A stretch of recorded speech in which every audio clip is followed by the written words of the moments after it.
Hello, my dear friends. Today I have a very interesting, recent, highly talked topic for all of you, which is nothing but remote auditing, which is a strategic move for all auditors, accreditation bodies, certification bodies, and organizations. In this presentation, I'm going to cover 6 topics, or you can say the objective of this presentation is to cover 6 topics. How can we simply define remote audit? Why we need remote audit? What are the management system related regulations and requirements? Most of them are basically from IAF and ISO. What are they talking about this? What are the various stages of remote auditing? And what challenges are we facing? Or what challenges can we face during a remote audit? And what is a blended audit? Of course, this is a very short presentation, but of course I'll do my best to cover as much as information during this. What is remote audit? It is nothing but a virtual audit, where we do the audit remotely using digital methods. What could be this? This could be videos, conferencing, email, or even telephone. What is the purpose of this? Is to obtain audit evidence. It is almost similar to how you do your on-site audit, which we always do. At the end, the overall aim is the critical element, is to evaluate the evidence objectively to determine the extent to which audit criteria has been fulfilled. Of course, criteria could be third-party certification, second-party audit. It could be based on 9001. It could be based on HACCP. It could be based on 14001. Now, if you see, the remote auditing practice has become very common since the beginning of COVID-19 pandemic. This is where, until that, we used to hear remote audit. We used to have always question, what is this remote? What percentage can we do the audit? What is the right way of doing an audit? But after this pandemic happened, you can see it very frequently, and most of the ABs, CBs, and organizations, they are practicing this remote audit. Now, since the pandemic, as I mentioned, accreditation bodies, certification bodies, and other organizations, they are following this very commonly. For what type of audits these are used? Accreditation audits, which are done by an accreditation body on a certification body. Certification audits, which are done by a certification body on the clients. Internal audits, where the client does their audit themselves. Supplier audit, where a client or somebody on behalf of the client audit the suppliers. Now, if you basically see what could be the various reasons people or the world shifting to the remote auditing. One of the key reasons is economic reason. As you know, nowadays, the business is spread across. So, it is not economical to travel hours and hours, spend money on flight, hotel, spend hours and do an audit. So the world has to find a way how to do a successful audit with optimum cost in order to face the challenges of the market. This is the economic reasons. International marketplace. As you can see, maybe there is a factory in Africa producing sugar. They are processing it in Dubai, and they are directly distributing across Europe, US, and in Asia. Now, to be practical, you need to have a remote auditing mechanism where you can trace from one point to another point to another point to another point. You cannot physically travel all. You can, but it's not practical. All the supply chains and cover the area. So this is the international marketplace, which is also driving the remote auditing. Of course, the technology has evolved. Years back, we were using faxes, then came telephone, of course along with fax, then came emails, then came audio call mobiles, then came video calling. Now we have platforms where we can have discussions and exchange of information as if we are sitting across. So you need to use the technology, you need to go with the technology. So this is another reason why we have to go for remote audit. Another reason is extraordinary events and situations, like what you see now, pandemic, COVID-19.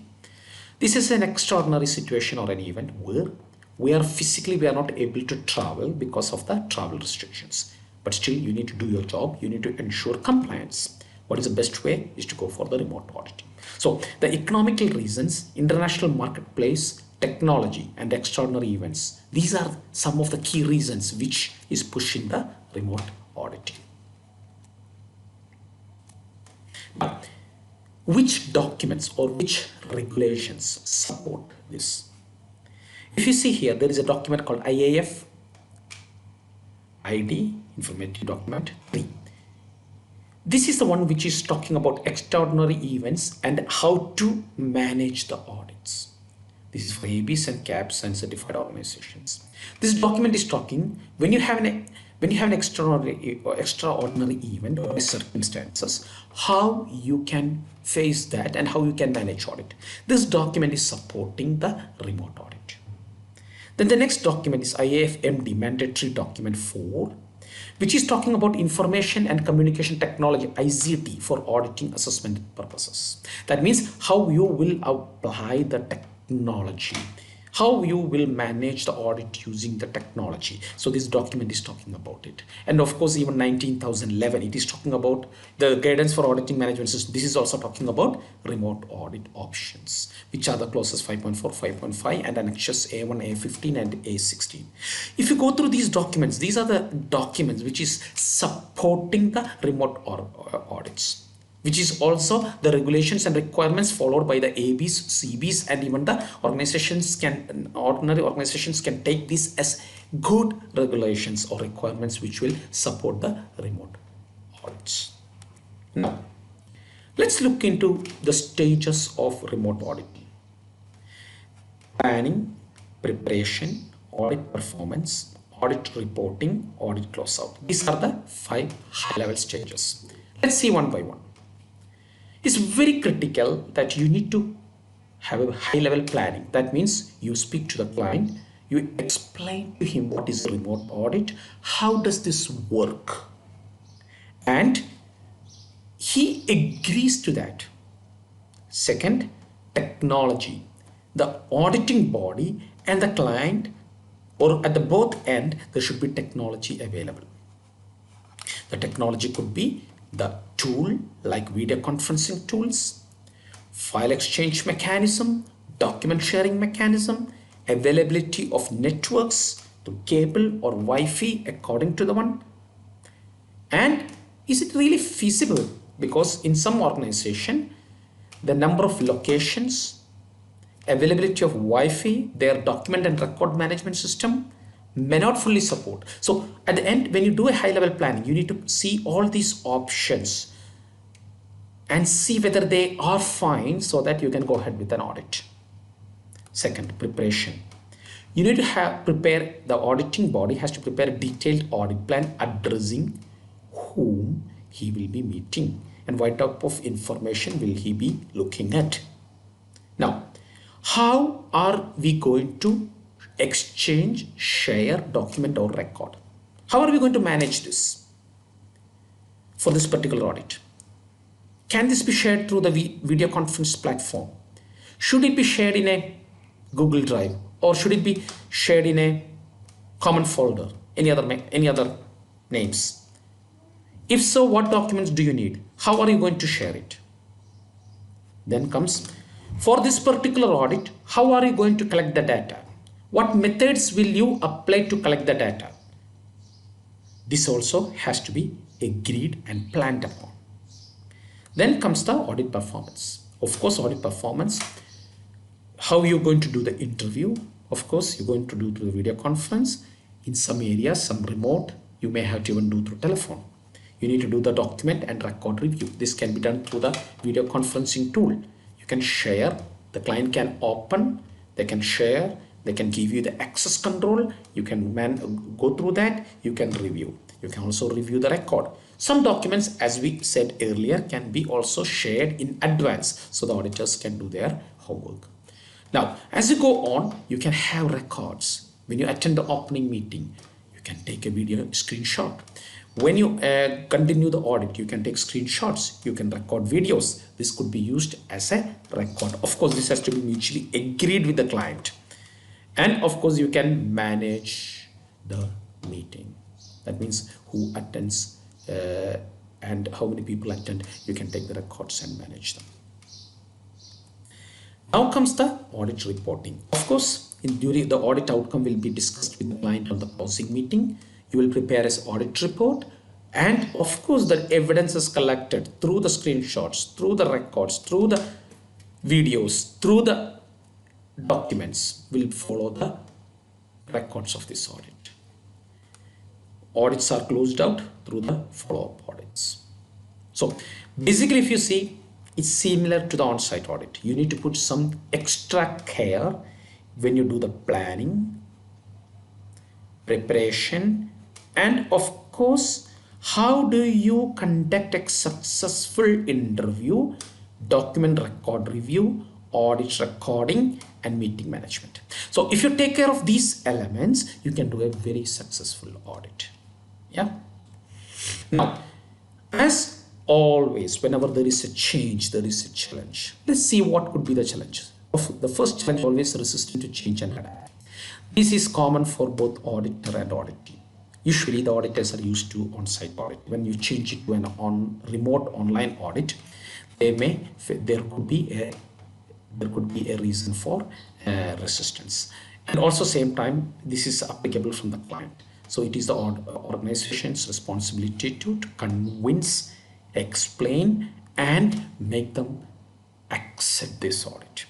Availability of technology. Yes, you both at client and auditor, or that means auditor and auditee's location, you need to have the technology available. It could be through the VC softwares, video conference softwares, good networks, Wi-Fi, according to the situation. Auditor competency. Auditor must be trained on remote auditing techniques. How to do it successfully, how to break the ice, how to face the challenges, and he should be also trained on how to use the technology. Then goes to the auditee acceptance to this type of audit. How familiar is he to this? So if not, you need to give some briefing, and before the audit, some training short form to this auditees. And also it depends on how the document and record management mechanism of the client. Is it hard copies totally, or is it soft copies? So you have a big challenge to weigh before you do the audit. Scope of activities. Some activities could be very complex where you cannot do fully a remote audit. You need to have site visits. Of course, the site visits can also be done through videos. You can use video, and you can have a live video walkthrough, and you can observe the situations. And number of locations. If there is many locations, you need to take care whether all of them have the technology, whether there is the right tools available in these locations, and how to do the sampling, or you need the full one. So these are some challenges. Then comes the site tool. Site observation is always a challenge in a remote audit, because you cannot go to all site. So what you do maybe is to have a video walkthrough. Ask the client to walk through the site to each phases of the production or process or activity, so that you observe them and you focus them. Then comes the audit penetration. This is another big challenge, because the penetration you may get through an on-site audit will be different on a remote audit. To go and to the people, to go and penetrate them, and to ask questions and to find out, it could be a challenging point for the auditors. Records and the site. As I said before, maybe the client does not have all the records on site. Maybe they have hard copies. How to handle that? These are the challenges. And comes the site.